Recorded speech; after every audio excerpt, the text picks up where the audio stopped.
আসসালামু আলাইকুম, মই নৱাজান মোৰ চেনেলৰ অন্য এটা ভিডিঅ'লৈ সকলোকে স্বাগতম জনাইছোঁ। আশা কৰিছোঁ সকলো ভালে আছে। আলহামদুলিল্লাহ আমিও ভালে আছোঁ। ঈদৰ ভিডিঅ'টো দিয়া বহুত দেৰি হ'ল। কিয় দেৰি হ'ল জানেনে? মানে আফনানৰ 28 ৰোজা যোৱাৰ পৰাই মানে তাৰ বহুত বেছি জ্বৰ আছিলে। জ্বৰ দুদিন থকাৰ পিছত মানে এতিয়া জ্বৰ কমিছে, হ'লেও মানে গোটেই মুখখনতে ঘাঁ হৈছে আৰু গোটেই ৰাতি সি টোপনি যাব পৰা নাছিলে।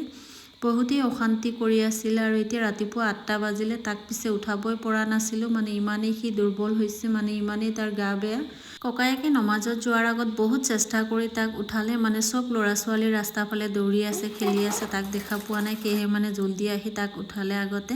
আৰু তেখেতো নমাজলৈ গ'ল, ডাঙৰ ল'ৰাটো গ'ল। এতিয়া সৰুটোকে মই ধুনীয়াকৈ কাপোৰ চাপোৰ পিন্ধাই ৰেডি কৰি দিলোঁ। মুখত ঘাঁ থকাৰ কাৰণে মানে সি একো খাবই পৰা নাছিলে। মেগী বনাই দিলোঁ। মেগীখিনি মানে খাই ভাল পায় বুলি কষ্ট কৰি খালে আৰু উপায় নাই। এতিয়া গৈছে দাদীয়েকৰ ঘৰলৈ আৰু তাক দিয়াৰ পিছতে মই ভাবিলোঁ অলপ ৰাস্তাত যাওঁ। আমাৰ ৰাস্তাৰ পৰাই মানে দেখা যায় ঈদগাহৰ মানুহখিনি।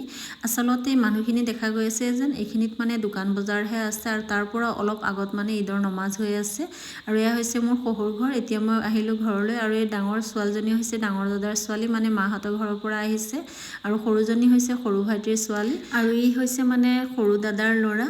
আৰু মানে মাহঁতৰ ঘৰৰ পৰা আমাৰ ইয়াতে ঈদগাহত নমাজ পঢ়িব আহে। সেয়েহে মানে ল'ৰা ছোৱালীখিনিকো লগত লৈ আহে আৰু সিহঁত আহি আমাৰ ঘৰতে বহি থাকে। আৰু দাদাহঁত নমাজ পঢ়ি অহাৰ পিছতহে মানে সিহঁতক লৈ ঘৰৰ পৰা যায়। আৰু তেওঁলোক অহাৰ পিছতে চবকে মানে ভাত খোৱালোঁ। ভাত খোৱা বোৱা শেষ কৰাৰ পিছতে মই গ'লোঁ মোৰ শাহুমাৰ ঘৰলৈ। মানে ৰাতিপুৱাৰ পৰা যাবলৈ সময়ে পোৱা নাছিলোঁ।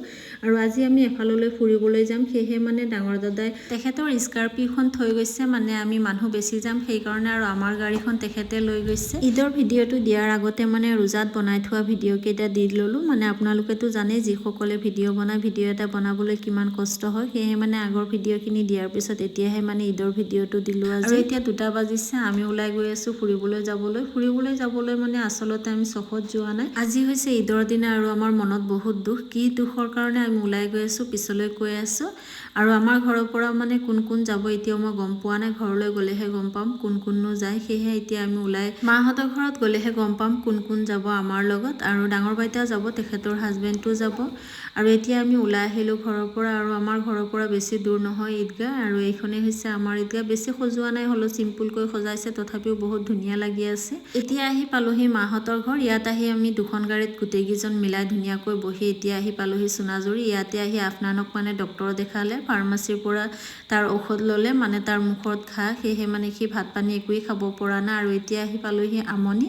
ইয়াতে মানে সৰু ভাইটিৰ শহুৰকৰ ঘৰত যাম, সেয়েহে সি ইয়াতে মিঠাই ল'লে। তাৰপিছত আহি পালোহি আমি মানে সৰু ভাইটিৰ শহুৰ ঘৰ। আৰু এয়া হৈছে পুৰণি গুদাম নোৱালিমুৰ নে কিবা কৈছিলে, মই জেগাখিনিৰ নাম নাজানো। আৰু এইজনী হৈছে মানে সৰু ভাইটিৰ ঘনীয়েকৰ ভায়েকৰ ছোৱালী। আৰু তাই দেখিছেনে কিমান ধুনীয়া কিউট লগা ছোৱালীজনী। আৰু তাই বহুত মানে হাঁহি ধেমালি কৰি আছিলে। এইফালে এখেত হৈছে মোৰ সৰু দাদা, লগতে তেখেতৰ ল'ৰাটো বহি আছে। আৰু সেয়া হাজবেণ্ডটো বহি আছে, লগতে আফনান বহি আছে। আফনান মানে টোপনি গৈছিলেগৈ, সেয়েহে তাৰ গা ভাল লগা নাই। এনেও তাৰ গা ভাল নহয়। আফনানে লগৰ মানুহ পাই মানে সিও মানে বহুত উৎপাত কৰিলে। বেমাৰ থকা বুলি তাক গমেই পোৱা নগ'ল। সিও বহুত মানে আনন্দ কৰিলে। যিয়ে নহওক তাৰ এইকেইদিন ইমান বেমাৰৰ মাজতো যেন সি আজি লগৰীয়া পাই যেন হাঁহি ধেমালি কৰিছে, তাকে দেখি আমাৰো বহুত ভাল লাগিছে। আৰু এতিয়া আমি চাহ জলপান খাই ল'লোঁ। আমি যিহেতু দূৰলৈ যাম, সেয়েহে মানে চাহ খাই বহি থকা নাই, সোনকালে ওলাই আহিলোঁ।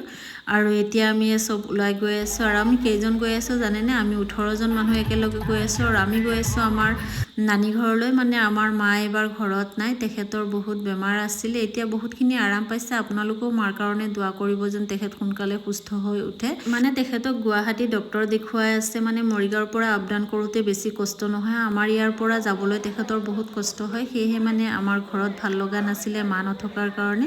আৰু আমি এতিয়া নানী ঘৰলৈ আহিছোঁ। ইয়াত দেখিছেনে বগা কাপোৰ পিন্ধাগৰাকী আমাৰ নানী হয়। ইয়ালৈ আহিহে মানে আমাৰ ঈদৰ দিনাৰ নিচিনা লাগিছে। নহ'লে মানে মোৰ হাজবেণ্ডৰ ঘৰৰ পৰা মাহঁতৰ ঘৰ বেছি দূৰত নহয়। প্ৰত্যেকবাৰ ঈদৰ দিনাই মই আবেলি যাওঁ। আৰু আজি যিহেতু মাও নাই আৰু মোৰ আব্বাও ঢুকুৱা 7 বছৰেই হ'ল, সেয়েহে মানে মাহঁতৰ ঘৰলৈ যাবলৈ বৰ টান লাগি আছিলে মা নথকাৰ কাৰণে। আৰু নানী ঘৰলৈ অহাৰ পিছতহে মানে ঈদৰ দিনাৰ নিচিনা লাগিছে। আৰু মাহীহঁতৰো এইবাৰ বহুত ভাল লাগিছে। এতিয়া মই বেলেগ এজন মামাৰ ঘৰলৈ আহিছিলোঁ। ইয়াত সকলোকে মাত লগাই ঘূৰি আহি দেখিলোঁ মানে পোৱালি পাৰ্টিয়ে ভাত খাই আছে। আৰু আফনানে এই কেইদিন মানে ভাতেই খোৱা নাছিলে। আজি মানে মোমায়েকৰ লগত বহিহে মানে অলপ ভাত খাইছে। পোৱালি পাৰ্টি খোৱাৰ পিছতে তেওঁলোকক সকলোকো মানে ভাত দি দিছে আৰু আমি যেহেতু 18 জন মানুহ গৈছিলোঁ আমি ক'লো নাই আমি সবে বহি পাকঘৰতে ভাত খাম তেতিয়াহে মানে ভাত খাবলৈ ভাল লাগিব খোৱা বোৱা শেষ কৰি সকলোকে মাত লগাই বিদায় লৈ আহিলোঁ আকৌ মানে ঘূৰি অহাৰ সময়ত মানে য'ত মানে যোৱাৰ সময়ত আমি ট্ৰেইন পাইছিলোঁ এতিয়া আকৌ ঘূৰি অহাৰ সময়তে মানে পেছেঞ্জাৰ ট্ৰেইন পালোঁ যোৱাৰ সময়ত মানে মালটানা ট্ৰেইন এখন আছিলে এইখন হৈছে পেছেঞ্জাৰ ট্ৰেইন আৰু আমি কোন কোন গৈছিলোঁ জানেনে মই মোৰ হাজবেণ্ড ল'ৰা দুইটা আৰু ডাঙৰ বাইতাৰ গিৰিয়েক তেখেতৰ ল'ৰা ছোৱালী দুইটা ঘৰত নাই আৰু সৰু দাদা তেখেতৰ ঘনীয়েক আৰু ল'ৰা দুইটা সৰু ভাইটিৰ ঘনীয়েক আৰু তাৰ ল'ৰা ছোৱালী দুইটা আৰু সৰু ভণ্টিৰ গিৰিয়েক আৰু তাইৰ ল'ৰাটো আৰু এতিয়া আমি ঘূৰি আহি মানে ঈদগাহ পালোহি ঈদগাহ আৰু মছজিদ আমাৰ একেলগে হয় বেছি দূৰত নহয় মাজতে মানে এখন ঘৰ আছে আজিৰ ভিডিঅ'টো ভাল লাগিলে লাইক কমেণ্ট শ্বেয়াৰ কৰি দিব আজিলৈ আহিছোঁ আল্লাহ হাফিজ